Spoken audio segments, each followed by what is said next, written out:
A'udzubillahi minasyaitonirrajim. Bismillahirrahmanirrahim. Assalamualaikum warahmatullahi wabarakatuh. Jumpa kembali di Fakta Sejarah. Masih seperti biasa, Mimin mau bawain cerita horor lagi nih. Kali ini karya dari Ohano. Kalian bisa follow akun Twitternya ya. Linknya udah Mimin sediain di deskripsi. Yuk, kita langsung aja ke kisahnya. Tapi alangkah baiknya kita berdoa dulu ya. Berdoa dimulai.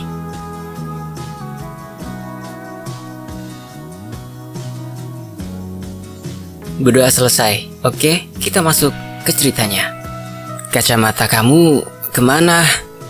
Ozan nampak kebingungan saat Ibu Ratih, ibunya, menanyakan keberadaan kacamata yang biasa ia kenakan setiap hari.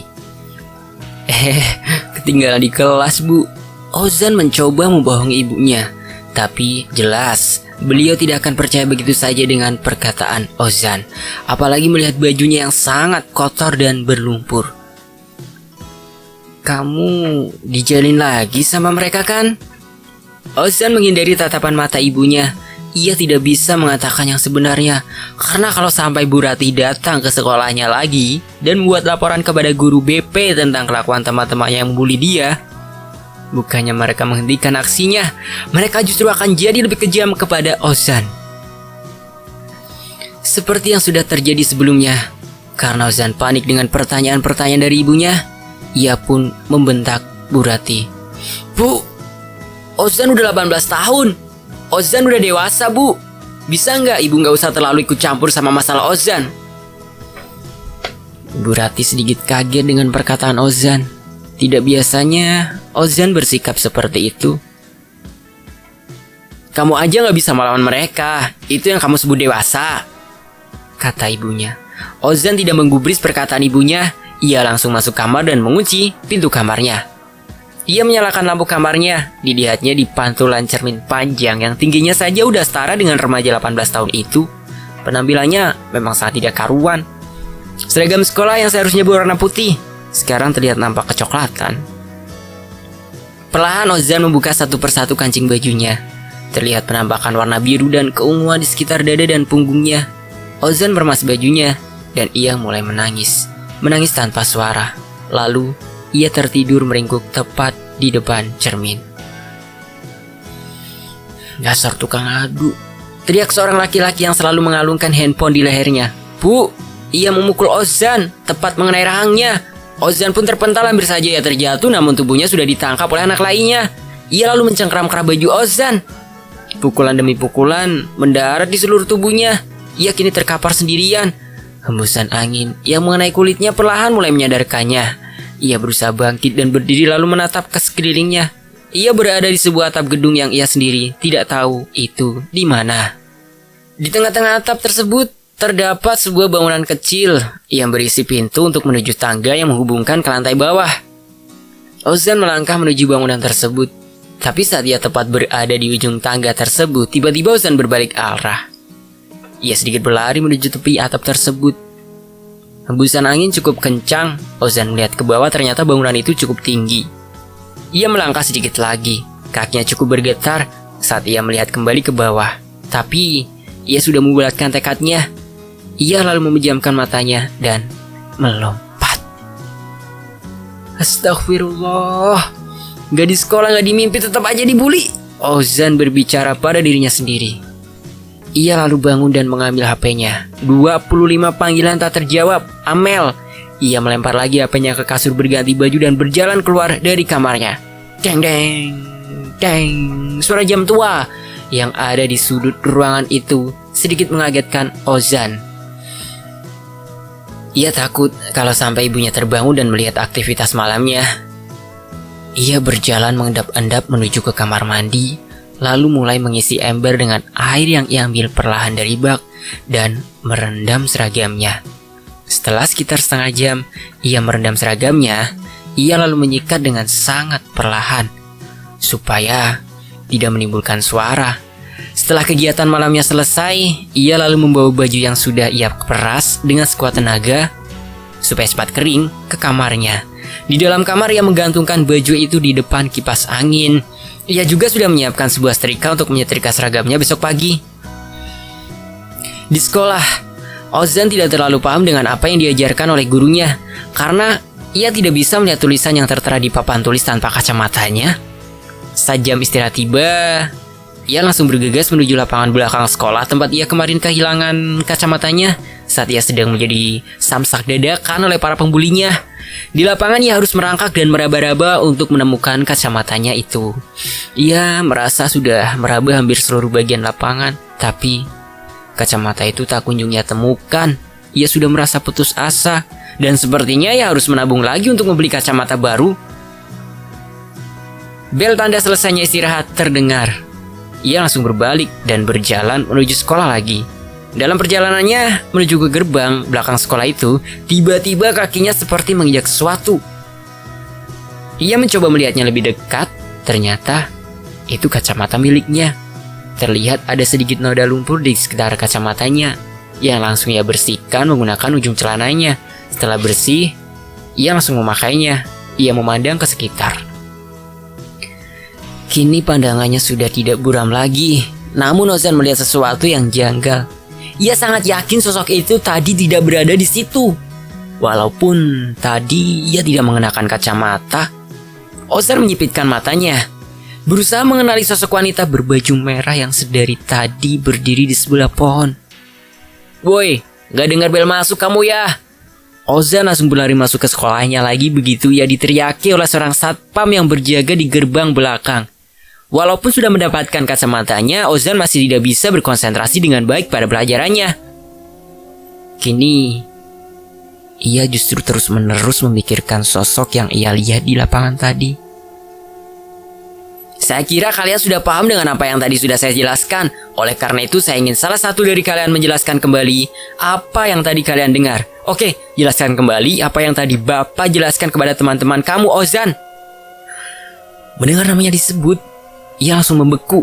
Jangankan menjelaskan, materinya saja ia tidak tahu. Ia benar-benar larut memikirkan wanita itu. Oke Ozan, tolong tutup pintunya dari luar. Ia paham akan makna kalimat itu yang artinya ia diusir dari kelas. Seisi kelas ramai meneriaki Ozan. Dasar dungu lo. Ya, kalau kambing disuruh sekolah begitu tuh. Woi, dasar bego. Ozan bahkan masih dapat mendengar kata-kata kasar lainnya saat ia sudah berada di luar kelas. Ada yang mau dieliminasi lagi? Seketika ruangan menjadi hening. Tidak lama kemudian bel tanda berakhirnya kegiatan belajar berdering. Ozan langsung berlari menuju gerbang belakang tanpa mengambil tasnya, karena ia takut akan bertemu dengan geng yang selalu membulinya. Beruntung bagi Ozan, ia tidak harus menunggu satpam membuka gerbangnya, karena gerbang tersebut sudah terbuka lebar. Ia langsung berlari menuju lapangan. Ia mencari sosok wanita berbaju merah di antara pohon-pohon yang ada di sudut lapangan. Namun sosok tersebut sudah tidak ada. Serem juga sih kalau masih di sini, batin Ozan. Baru saja ia merasa sedikit lega, tiba-tiba Ozan merasa ada yang menggenggam lengannya. Ozan sedikit berteriak, lalu saat ia berbalik, mulutnya langsung dibungkam oleh seseorang yang berdiri di depannya. Jangan teriak, Marlo lagi nyariin lo, ucap wanita itu. Amel, batin Ozan. Mereka berhimpit bersembunyi di antara pohon-pohon untuk menghindari Marlo dan teman-teman satu gengnya. Cukup lama mereka bersembunyi sampai akhirnya Marlo dan gengnya pergi dari lapangan. Kamu ngapain ikutin aku sih? Kamu kenapa gak angkat telepon aku kemarin, Zan? Ozan sangat malas menjawab pertanyaan Amel karena pasti akan berbuntut panjang. Udahlah Mel, kamu gak usah gangguin aku lagi. Udah cukup mereka bully aku gara-gara aku deket sama kamu. Usai mengatakan hal itu, Ozan pergi kembali ke sekolah untuk mengambil tasnya. Suasana sekolah udah sangat sepi. Ia sedikit merinding saat masuk ke kelasnya, karena hari sudah sore, ditambah awan yang mendung menjadi pelengkap kesunyian itu.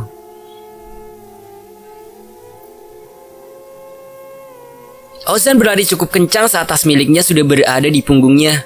Sesaat sebelum sampai di gerbang belakang, ia menghentikan langkahnya dan setengah berjongkok untuk mengatur nafasnya. Ia melepas kacamatanya dan mengalap keringat di kening menggunakan punggung tangannya.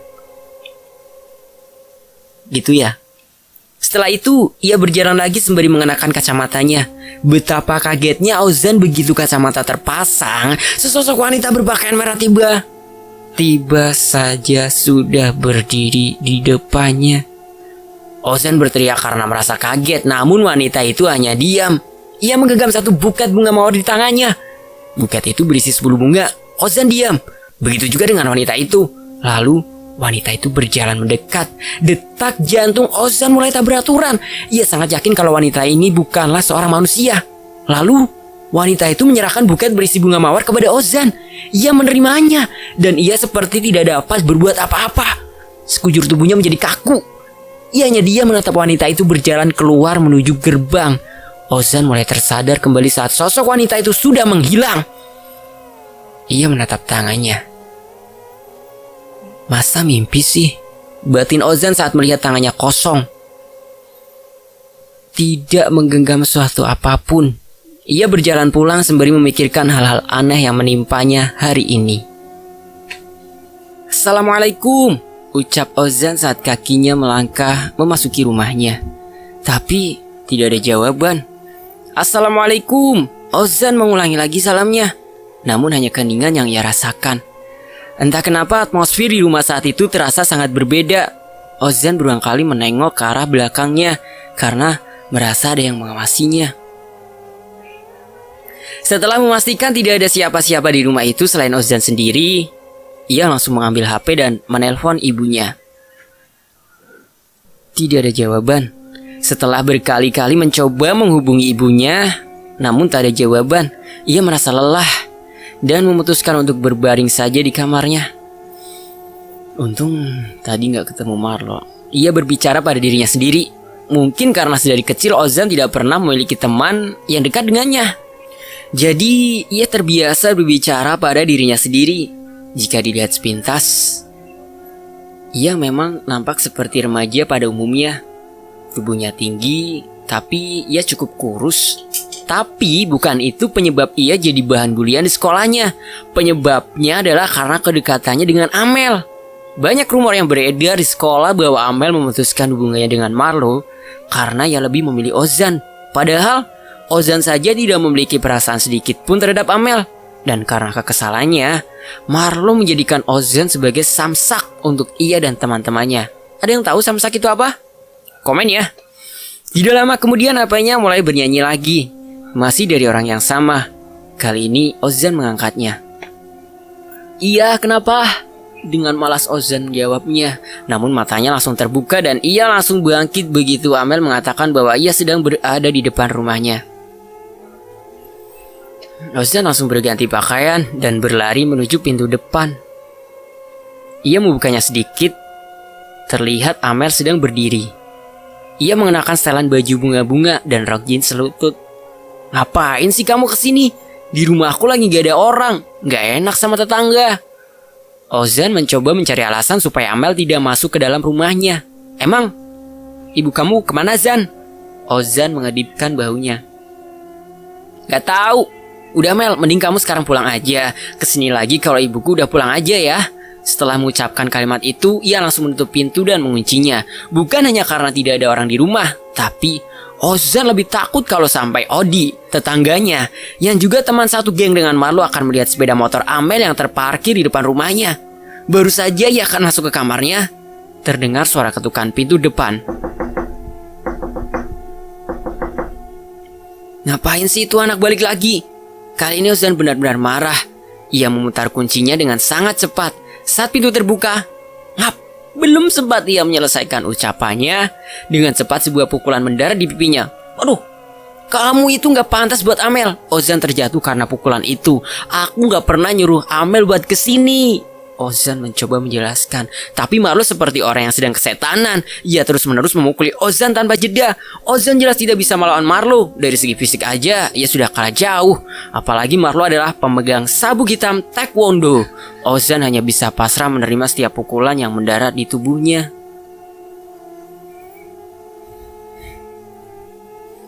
Setelah puas memukuli Ozan, Marlo pergi meninggalkan Ozan yang meringkuk kesakitan sendirian di ruang tamu.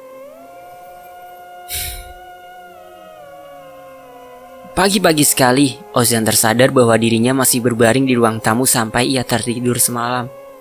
Ozan ingat sekali bahwa semalam ia mendapatkan mimpi yang cukup aneh. Yap, wanita berbaju merah itu mendatanginya lagi. Kali ini lewat mimpi. Dalam mimpinya, Ozan sedang memegang buket bunga mawar yang kemarin. Lalu wanita itu mengambil 2 tangkai bunga, setelah itu ia pergi. Tapi Ozan tidak terlalu mempedulikan mimpinya. Ia mencoba untuk duduk, namun ia terlalu lemah. Rasa sakit di sekujur tubuhnya yang memaksanya untuk tetap berbaring. Ia memejamkan mata, mencoba merasakan segala kesakitan itu lebih dalam. Bangsat, gara-gara cewek sialan itu aku terus-terusan jadi samsak hidup. Ozan mengerang sekeras mungkin. Ia ingin meluapkan segala emosinya yang hanya bisa ia pendam.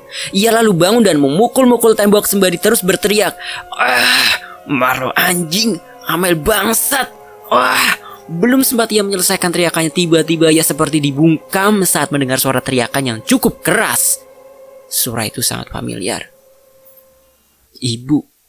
Ia langsung bergegas mengambil hoodie dan masker untuk menutupi badan dan wajahnya yang terluka. Ia lalu berlari keluar. Ternyata Ozan tidak sendirian.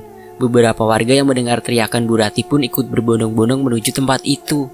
Dari kejauhan, Ozan dapat melihat ibunya terduduk sambil menutupi mulutnya dan menangis sebelum beliau tenggelam dalam kerumunan orang-orang sekitar.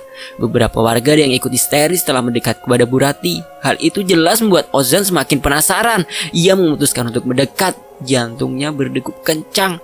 Langkah demi langkah terasa amat berat, padahal jarak mereka tidak lebih dari 100 meter. Hampir setengah jalan sudah dilaluinya. Tinggal sedikit lagi ia akan sampai bersama dengan kerumunan warga. Tapi langkahnya terhenti saat ia melihat robekan kain yang terdapat berjak darah tidak jauh dari kerumunan. Ozan merasa mengenali robekan kain itu. Ia lalu mengambilnya dan berjalan lagi menerobos kerumunan. Begitu ia sampai di barisan paling depan, tiba-tiba ia jatuh terduduk dan mulutnya ternganga. Ia begitu kaget melihat orang yang ia kenal sedang berbaring di jalan aspal dengan kondisi yang sangat mengenaskan. Ini kan teman sekolah Odi. Dia sering mampir ke rumah. Dia juga teman kamu kan, Ozan? Ozan tidak menjawab pertanyaan dari ayahnya Odi. Ia masih terus memandangi tubuh di depannya. Tubuh yang sudah terpotong menjadi beberapa bagian. Bagaimana mungkin ini bisa terjadi? Sebuah mayat termutilasi tergeletak berhamburan di jalan aspal sebuah perumahan. Siapa yang berani melakukan dan membuang mayatnya secara terang-terangan? Dan lagi, siapa yang berani melawan Marlo? Pertanyaan demi pertanyaan terlintas di kepalanya tanpa ada jawaban. Ia masih terpaku memandangi tubuh Marlo. Matanya masih terbuka saat ia terbunuh. Benar-benar menciptakan pemandangan yang sangat mengerikan. Tolong, semua warga minggir, polisi sudah datang, ucap seorang warga. Suara sirine terdengar cukup dekat. Tidak hanya satu, tapi ada 3 mobil polisi dan 1 mobil ambulans. Ozan menjauh dari kerumunan itu. Ia berdiri bersandar pada sebuah pagar rumah tetangganya. Ia melihat ibunya dipapa oleh para ibu-ibu lainnya menuju rumah salah satu rumah yang tepat berada di lokasi kejadian. Dengan sigap para polisi langsung mengamankan TKP dengan memasang polis line supaya tidak ada yang mengganggu jalannya proses identifikasi. Lalu datang 1 buah mobil lagi yang membawa serombongan orang yang mengenakan rompi bertuliskan forensik. Ozan menghampiri ibunya. "Ibu dari mana?" tanya Ozan datar. Melihat Ozan datang, Bu Rati langsung memeluknya. "Zan, itu teman kamu. Kenapa badannya kayak gitu, Zan?" Bu Rati kembali menangis di pelukan Ozan. 2 orang polisi dan seorang polwan menghampiri mereka. "Apa benar ibu adalah orang pertama yang melihat jasad tersebut? Boleh minta keterangannya, Bu?" ucap polwan itu dengan sangat lembut. Tapi Bu Rati seperti ketakutan dengan kedatangan mereka. "Ibu saya sepertinya masih shock," jawab Ozan. Polwan itu memperhatikan Ozan dari ujung kepala sampai ujung kaki. "Kamu kenapa?" tanya polwan itu sembari terus memperhatikan wajah Ozan yang tertutup masker. Mungkin sudah menjadi kebiasaan bagi Ozan. Saat panik ia pasti akan memalingkan wajahnya, dan itu yang ia lakukan saat ditanyai oleh polwan tersebut. "Oke ibu, silakan ikut kami untuk memberikan kesaksian terkait penemuan jasad tersebut," ajak seorang polisi. Bu Rati berjalan menerobos kerumunan yang kini banyaknya sudah seperti penonton sebuah konser. Dengan polisi di depannya membuka jalan dan seorang polwan menggandengnya. Ozan ikut berjalan di belakang ibunya. "Bu, saya ikut," ucap Ozan saat seorang polwan hampir menutup pintu mobilnya. Polwan itu mengangguk. Sesampainya di kantor polisi, Bu Rati langsung dibawa ke ruang interogasi. Karena Ozan tidak diperbolehkan untuk masuk, ia menunggu di sebuah kursi di depan ruangan tersebut. Di dalam ruangan interogasi, Bu Rati duduk berhadapan dengan penyidik. Mereka hanya dibatasi oleh sebuah laptop yang ada di depan penyidik. Ibu Rati Andriani, ucap seorang penyidik yang sedang memegang KTP Bu Rati. Iya betul, jawab Bu Rati lirih. Betul, Ibu adalah orang pertama yang ada di lokasi kejadian. Penyidik mulai menginterogasi Bu Rati. Iya betul Pak, tapi saya tidak ada kaitannya dengan Marlo Pak. Suara Bu Rati mulai bergetar. Oke Bu, tenang. Jadi Ibu mengenal korban tersebut? Bu Rati hanya mengangguk. Penyidik mulai mengetik. Keterangan dari Bu Rati tepat jam berapa Ibu melihat jasad itu? Bu Rati sedikit kebingungan. Ia merogoh-rogoh sakunya. Ia memberikan sebuah struk belanja dari minimarket 24 jam. Apa ini? Tanya penyidik. Bu Rati menunjuk pada tulisan di bawah tulisan nama kasir pada struk itu. Jadi, sebelum Ibu melihat jasad tersebut, Ibu mampir ke minimarket ini pada jam yang tertera di struk ini. Penyidik mencoba menjabarkan maksud dari Bu Rati. Lagi-lagi Bu Rati hanya mengangguk. Penyidik itu pun ikut mengangguk dan menanyakan pertanyaan. Pertanyaan lainnya berhubungan dengan jasad Marlo. 15 menit berlalu. Ozan berulang kali mengintip ibunya dari sebuah jendela kecil yang ada di pintu ruang interogasi itu. Dia khawatir sekali dengan ibunya yang tidak kunjung keluar. Kenapa kamu gelisah sekali? Ibu kamu hanya diminta keterangan kok, gak bakal diapa-apain. Ozan berbalik begitu mendengar suara tersebut. Nampak seorang polisi yang sudah cukup tua sedang duduk di kursi yang tadi ia duduki. Ozan hanya diam. Ia tidak menggubris perkataan polisi tadi. Ia hanya terus memandang ibunya dari bilik kaca. Cukup lama Ozan berdiri di depan pintu itu. Ia melirik jam tangannya. Udah setengah jam, gumam Ozan. Ia masih tidak menyerah dan tetap saja berdiri. Sebenarnya ada satu hal yang Ozan takutkan. Ia takut kalau ibunya yang membunuh Marlo, karena Marlo selalu mengganggunya. Ozan sudah berusaha menghilangkan pikiran jelek itu, tapi mengingat kenyataan bahwa semalam Marlo mengunjunginya, membuat ia jadi semakin takut. 1 jam berlalu, Ozan mulai merasa lelah. Ia memutuskan untuk duduk di sebelah polisi tua yang kini sedang duduk membaca koran. Oh ya teman-teman, ini fiksi pertama yang dibuat oleh Ohandel ya. Oke, kita lanjut ya. Nanti kalau ini udah selesai, admin akan berikan kisah nyata ya. Semoga kalian bisa memetik hikmahnya. Oke, lanjut. 1 jam itu belum seberapa. Kalau yang diinterogasi si pelakunya malah bisa sampai 2 hari di dalam sana. Ibu saya bukan pelakunya Pak. Nada bicara Ozan sedikit meninggi. Polisi itu kaget dan melipat koran yang tadi ia baca. Saya juga gak bilang ibu kamu pelakunya, jawab polisi itu datar. Ozan menunduk malu karena ia terbawa emosinya. Kenapa kamu panas begini memakai jaket dan masker? Ozan tidak menjawab pertanyaan itu. Ia memilih diam dan menjauh beberapa kursi. Zan, bangun Zan, ayo kita pulang. Bu Rati menepuk-nepuk bahu Ozan yang tertidur sendirian di kursi. Ozan membuka matanya. Ternyata matahari sudah hampir terbenam. Jam berapa Bu? Bu Rati mengangkat tangan Ozan untuk melihat jam yang ada di tangan anaknya itu. Belum sempat beliau menyelesaikan kalimatnya. Beliau terpaku melihat tangan Ozan yang memar. Kamu kenapa? Tanya Bu Rati, yang raut mukanya sudah berubah menjadi seperti orang marah. Ozan yang menyadari itu langsung menarik tangannya. Udah Bu, nanti aku ceritain di rumah, bisik Ozan. Mereka pun pulang diantar oleh salah satu penyidik dan sopir dari kantor polisi itu. Sesampainya di depan rumah, Bu Rati diberi selembar kartu nama. Mungkin besok-besok ibu akan dipanggil lagi untuk kepentingan penyelidikan. Jadi saya harap ibu jangan pergi keluar kota dahulu sampai kasus ini selesai. Bu Rati mengangguk. Ozan mengambil kartu nama yang ada di tangan ibunya, lalu melenggang masuk ke dalam rumah.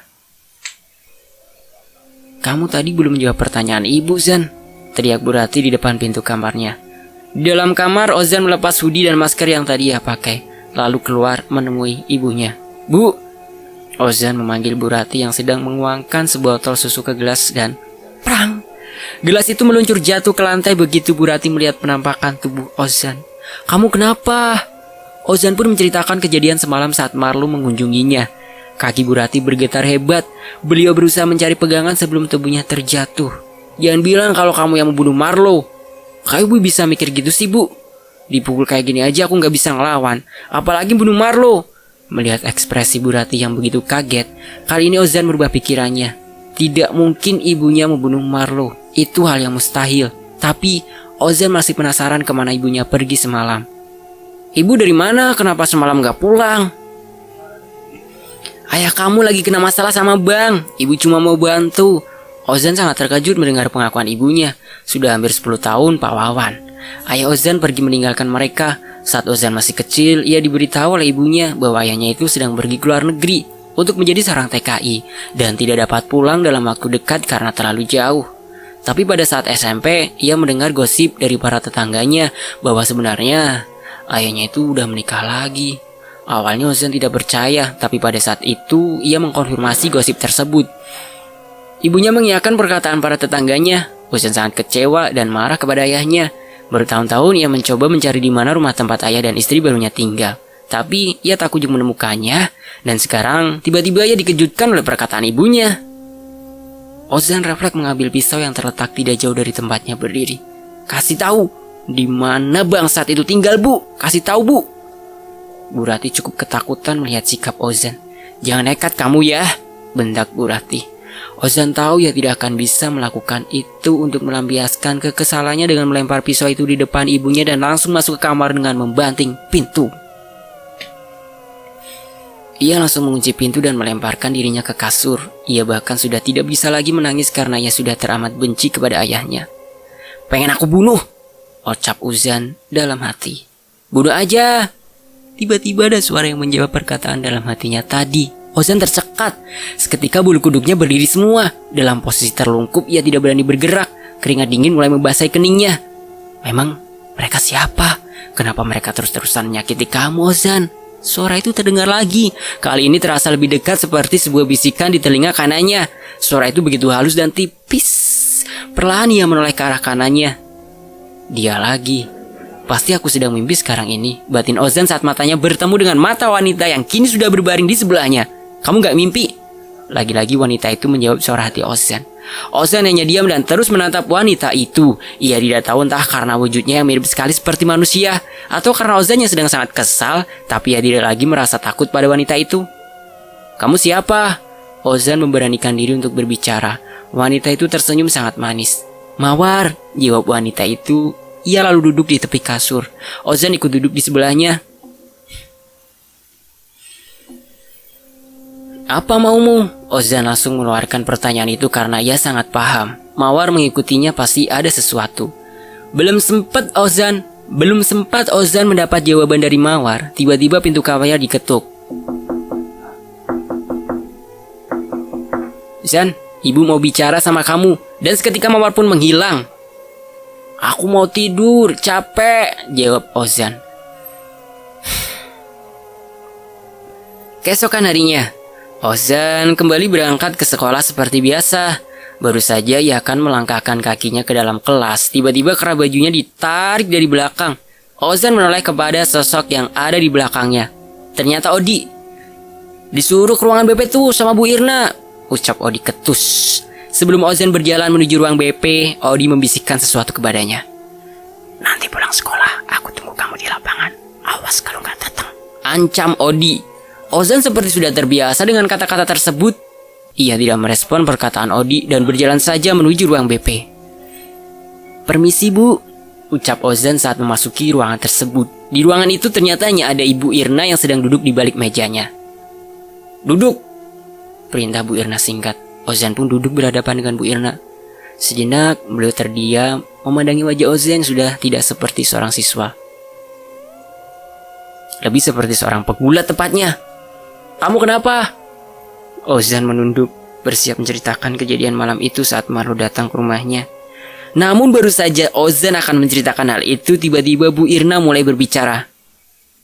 "Kamu tahu, Marlo ditemukan meninggal tidak jauh dari rumah kamu." Ozan mengangguk. "Ibu saya yang pertama menemukannya, Bu." "Sebenarnya saya memang mau membicarakan hal ini sama kamu, Ozan. Kamu belum bilang sama teman-teman kamu, kan?" Pihak sekolah mau merahasiakan dulu sampai proses otopsi selesai. Saya juga sudah bilang kepada Odi untuk tidak memberitahukan kepada siapapun di sini. Ozan merasa heran, kenapa pihak sekolah harus menutupi peristiwa ini. Tapi semua orang yang ada di lokasi kejadian sudah tahu kalau itu mayat Marlo, Bu. Ozan berterus terang. Raut wajah Bu Irna seperti kebingungan. Beliau mencoba menjelaskan kepada Ozan kenapa pihak sekolah harus melakukan ini. Memang sudah banyak yang tahu, tapi lebih banyak lagi yang tidak tahu. Kita memang harus membungkam banyak mulut. Tapi ini demi kebaikan. Tapi ini demi kebaikan sekolah kita dan kebaikan keluarga Marlo. Kamu harus tahu itu, Zan. Tapi, Bu, belum selesai Ozan mengucapkan kalimatnya, Bu Irna sudah mengangkat tangannya yang berarti keputusan itu sudah tidak dapat diganggu-gugat. Menurut saja seperti teman-teman kamu, kalau sudah selesai prosedurnya, pasti kita akan mengadakan penghormatan terakhir di sekolah ini. Ozan hanya bisa menurut dengan Bu Irna dan sekolahnya. Setelah pembicaraan selesai, Ozan diperbolehkan untuk kembali ke kelas. Gak ada yang peduli sama aku. Mereka semua cuma peduli sama Marlo, ucap Ozan di depan cermin sembari mengusap bekas luka di sekitar bibirnya. Setelah ia keluar dari kamar mandi, ia langsung berjalan menuju kelasnya. Ozan melihat pintu di ruang kelasnya sudah tertutup. Aduh, pasti udah ada guru yang masuk, batin Ozan. Perlahan ia mengetuk pintu itu, lalu membukanya. Maaf Pak, saya terlambat. Sesi kelas langsung bersorak meneriaki Ozan. Tapi ada pemandangan aneh yang langsung Ozan pahami saat itu juga. Teman satu geng Marlo tidak ada yang ikut menyoraki dia. Sudah, silakan duduk di tempat kamu, ucap guru itu. Dan pembelajaran hari itu berlangsung lancar seperti biasanya. Hanya saja di buku absen ditulis kalau Marlo izin sakit. Ozan benar-benar muak dengan semuanya. Sampai pada bel tanda selesainya pembelajaran berbunyi, saat semua siswa sudah keluar dari kelas dan tinggal Ozan sendirian. Tiba-tiba, ia mencium sesuatu yang sangat wangi seperti parfum hari itu yang sangat mendung, dan itu cukup membuat Ozan jadi merinding. Terdengar suara langkah kaki dari pintu di sebelah kanannya. Dan saat ia menoleh, Mawar udah duduk persis di sampingnya. Ozan berteriak cukup keras karena kaget akan kehadiran Mawar yang sangat tiba-tiba itu, bahkan ia sampai terjatuh dari kursi yang tadi ia duduki. Seperti biasa, Mawar hanya tersenyum tipis melihat reaksi Ozan yang selalu saja kaget saat ia datang. Ngapain sih kamu ngikutin aku terus? Dengan suaranya yang sangat lembut, Mawar menjawab pertanyaan Ozan. Aku atau kamu? Jawaban itu justru membuat Ozan semakin emosi. Ia pergi berjalan keluar kelas meninggalkan Mawar. Mending ketemu Odi daripada ketemu demit macam dia, batin Ozan. Dan benar saja saat ia melewati lapangan, ia sudah dihadang oleh Odi dan teman-temannya. Woi, sini! Odi berteriak memanggil Ozan. Ia mencoba tidak mempedulikan Odi dan teman-temannya. Ia terus saja berjalan tanpa menoleh. Oke, kita ketemu aja di rumah. Sekalian kita bikin ibumu jadi samsak juga. Odi kembali berteriak dan mengancam Ozan. Kali ini, ancamannya berhasil. Ozan memutar arah berjalan menuju tengah-tengah lapangan. Sesampainya di lapangan, mereka langsung menyeret Ozan menuju sudut lapangan di mana terdapat pohon-pohon yang cukup besar dan tinggi. Tempat itu juga jarang dijangkau oleh orang-orang, menjadikan tempat itu sangat aman bagi mereka, para pembuli. Kira-kira Ozan mau diapain ya sama si Odi? Tunggu ya kelanjutannya di bagian berikutnya. Sampai di sini dulu teman-teman.